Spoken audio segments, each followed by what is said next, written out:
It's a Wonderful Life Trivia. In 1946, James Stewart starred in It's a Wonderful Life.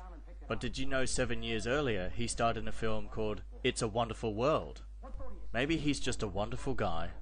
Frank Capra based George Bailey's character on Amadeo Giannini, who was the founder of Bank of Italy. Then I'm coming back here and go to college and see what they know, and then I'm gonna build things. Stewart actually majored in architecture in Princeton University. Capra took Colby aside and asked her to give Stewart an odd number, thinking that the scene would be a little bit more funnier. So when she said, "Could I have 1750? This generally has taken Stewart off guard. Lionel Barrymore convinced James Stewart to take the role as George Bailey, though he was feeling he was not up to the part on taking the role. The timeline in this film is from 1919 to December the 24th in 1945, in which James Stewart, who plays adult George Bailey, starts from age 21 to 38. Keeping in mind that Stewart was 37 to 38 years old at the time when he had to play a young George Bailey. The same could be said for Donna Reed, who played Mary from age 18 to 35. However, she was 25 years old, meaning that she had to play a younger and older version of her character. Kind of like how Lee Thompson did in Back to the Future. For the record, that's actually Donna Reed who threw that rock. Capra did hire an expert marksman to make the shot, but it turned out that she had a strong throwing arm when she played baseball during high school. A bit savage, but Frank Capra wasn't particularly happy with the look of Lionel Barrymore. So the makeup team created a look based on the famous painting, American Gothic. Another thing to take notice is that Potter and his bodyguard are always dressed exactly the same, with the exception of this scene where his bodyguard is not wearing a scarf, but instead his wagon driver is. If you listen very hard, you can actually hear some secret dialogue exchanged between Potter and Peter Bailey.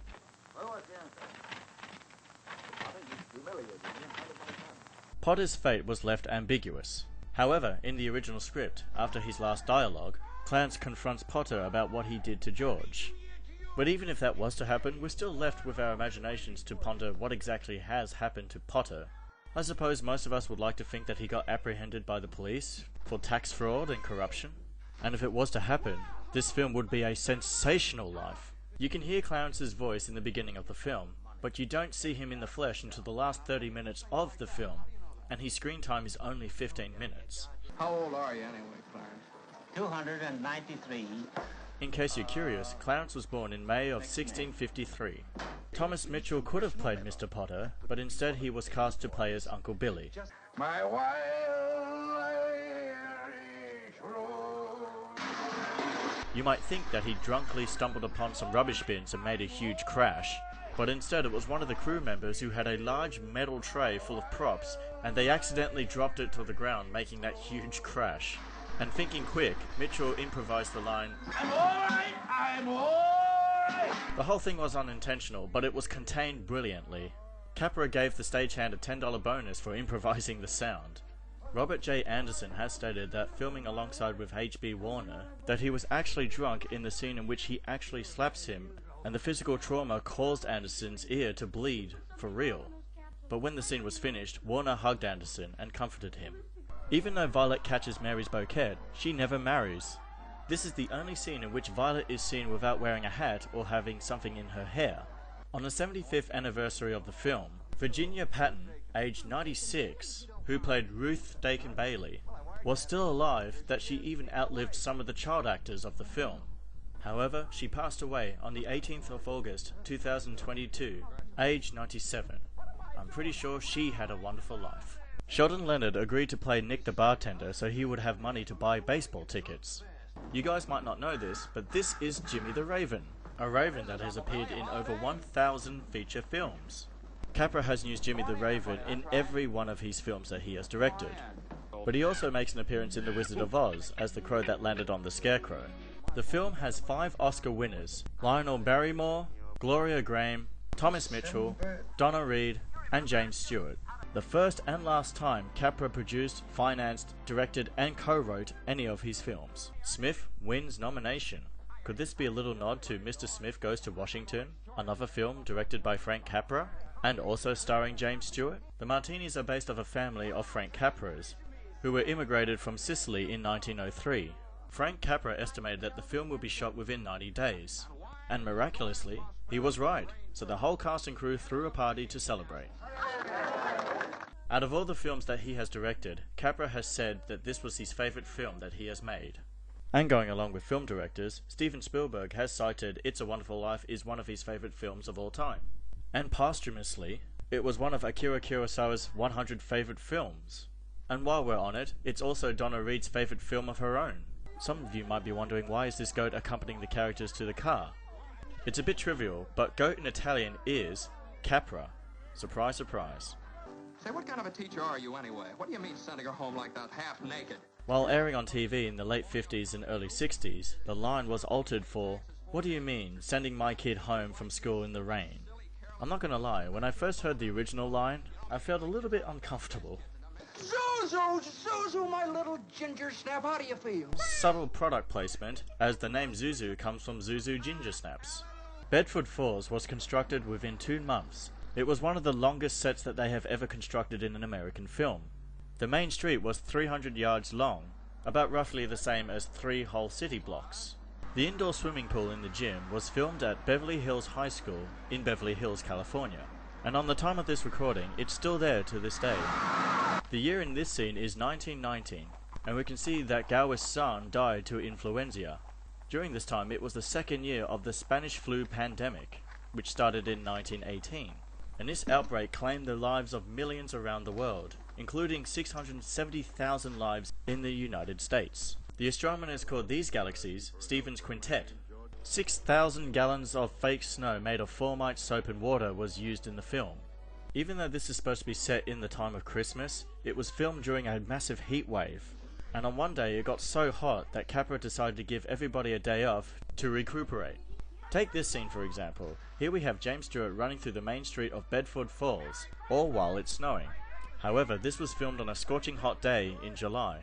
And in this scene, the temperature was 90 degrees Fahrenheit. If you look closely, you can actually see James Stewart visibly sweating. George, I'll start you out at $20,000 a year. $20,000 in 1939 would be equivalent to $372,807.19 in 2020. In fact, in 1939 was a year of deflation with a rate of minus 1.42%, as the last year of the Great Depression before the start of World War II. My office instructed to advance you up to $25,000. Again, in 1945, $25,000 is a lot of money. In 2023, this would have estimated in $420,000. 420. There have been some versions in which the film is colorized. However, James Stewart was not a fan of it. He described that looking at black and white films in colorization was like looking at an Easter egg. 350,000 feet of film were used for the film. I want a big one.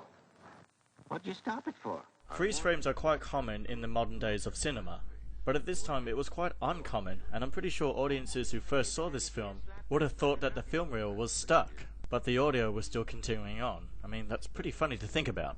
And for the record, this is not the first film to utilize the freeze frame method. That goes to Champagne by Alfred Hitchcock, back in 1928. It's a Wonderful Life was also known for its box office failure. At the time it had a very expensive budget of $3.7 million, but only made $3.3 million. Premiere Magazine has ranked James Stewart's performance as George Bailey 8th of the greatest performances of all time. In 2006, American Film Institute ranked It's a Wonderful Life as the #1 most inspirational film of all time. But a year later, in 2007, the film dropped from 1st to 20th of greatest films of all time. 2006, AFI's 100 Years and 100 Cheers voted It's a Wonderful Life as the #1 inspirational film of all time. AFI has also ranked It's a Wonderful Life 3rd of the 10 greatest films in the genre of fantasy in 2008.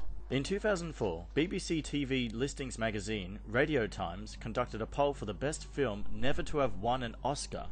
It's a Wonderful Life won 2nd place, losing to The Shawshank Redemption. Why this shot looks so grainy compared to the rest of the scenes in the movie was that Capra really wanted to catch the expression on Stewart's face when he prayed for the Lord. He asked Stewart to do another take on the plea, but Stewart couldn't do it as it didn't come off spontaneously like the first time he did. and this is one of the few scenes in which James Stewart was actively suffering from depression as well as PTSD during the time in which he had served in World War II. Stewart has said to his friends that when playing Bailey he had a lot to relate to, and because of this he has stated that George Bailey was his favourite character that he had played.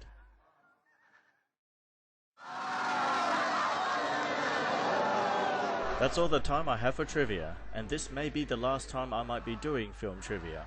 It does take a lot out of me just to make these videos, but I still do enjoy them, and I might find some other way of making similar content like this in the future.